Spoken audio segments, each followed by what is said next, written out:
Together we achieve victory over heart failure. नमस्ते. मी doctor Vidur Gangaram Karne, director rhythm multispeciality hospital Kolhapur. तर debunking of heart failure myths, separating facts from the fiction. Actually आज आपण आपल्या सगळ्यांचं या पॉडकास्टमध्ये मी डॉक्टर विदुर कर्णे स्वागत करतोय.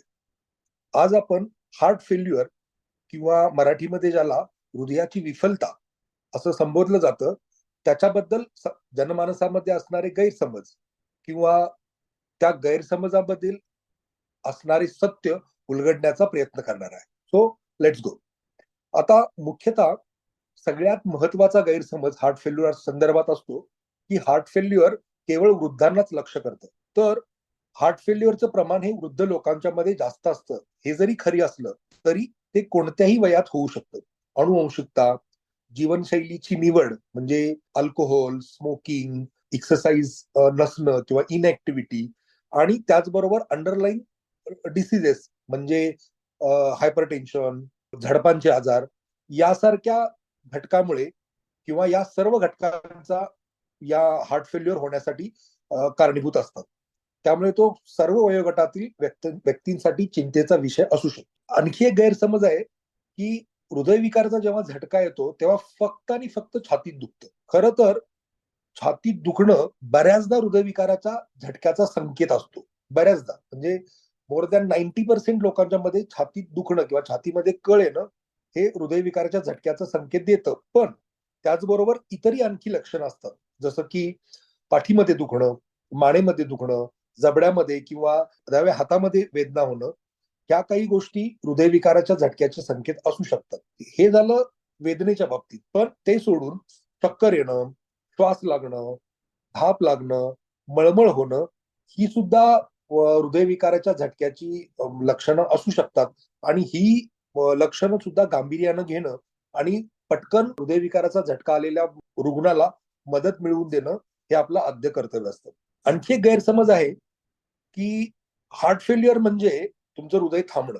खरं तर शब्दशः अर्थ न घेता ऍक्च्युली हार्ट फेल्युअर ही एक मोठी एंटिटी आहे. म्हणजे काही हा एक लक्षण समूहांचा आजार आहे. म्हणजे काय होतं, तर हार्टचं काम काय आहे, तर हार्ट हृदयाचं पंपिंग करण्याचं काम करतं. आणि जेव्हा हृदय पूर्णपणे पूर्ण क्षमतेनं शरीराचं पंपिंग करू शकत नाही तेव्हा जो आजार जडतो, मग त्याच्यामध्ये रुग्णाचे पाय सुजणे, रुग्णाला धाप लागणे, अचानक चक्कर येणं, भूक मंदावणं या सगळ्या गोष्टी हार्ट फेल्युअर मध्ये इन्क्लूड केल्या जातात. आणखी एक इंटरेस्टिंग म्हणू शकतो आपण असा एक गैरसमज सगळ्यांच्या मध्ये आहे की दीर्घकाळ धूम्रपान करणारे लोकांनी ते जर सोडलं, हे धूम्रपान जर सोडलं तर त्याचा हृदयविकारावरती काय परिणाम होतो किंवा धूम्रपान सोडल्यानंतर सुद्धा हृदयविकाराचा धोका कमी होत. खरं तर ज्या क्षणी तुम्ही धूम्रपान सोडता, मग ते वयाची कोणत्याही वयामध्ये असेल किंवा तुमच्या वयाची किंवा धूम्रपानाची इतिहासाची म्हणजे किती वर्ष झालं तुम्ही धूम्रपान करताय, किती वयाच्या पासून तुम्ही ते चालू केलं होतं आणि आता तुम्ही किती वयाचे आहात याचा याची कुठलीही तमा त्याच्यासाठी नसते. या उलट जेव्हा तुम्ही धूम्रपान सोडता त्या क्षणापासून तुम्ही हृदयविकाराचा येणारा जो झटका आहे त्याच्यापासून दूर पडू शकता. थोडक्यात काय, धूम्रपान सोडल्यापासून म्हणजे धूम्रपान सोडल्याच्या 1 वर्षाच्या आत तुमच्या हृदयविकाराचा धोका हा 50% कमी होतो. आणि जर तुम्ही जर स्मोकिंग 10 वर्षापेक्षा जास्त काळ जर सोडला असेल तर धूम्रपान न करणारा व्यक्ती आणि तुम्ही या दोघांच्या मध्ये पण हृदयविकार न होणं याचा जो रेशो आहे तो एकसारखाच असतो. किंवा आपण त्याला म्हणू की इन्सिडन्स हार्ट फेल्युअरचा, हार्ट अटॅकचा इन्सिडन्स धूम्रपान सोडणाऱ्यांच्या मध्ये आणि धूम्रपान आयुष्यामध्ये कधी न करणाऱ्यांच्या मध्ये तो सेमच असतो. आणखी एक असा गैरसमज आहे की हृदयविकाराचा झटका आल्यानंतर मी व्यायाम करूच शकत नाही.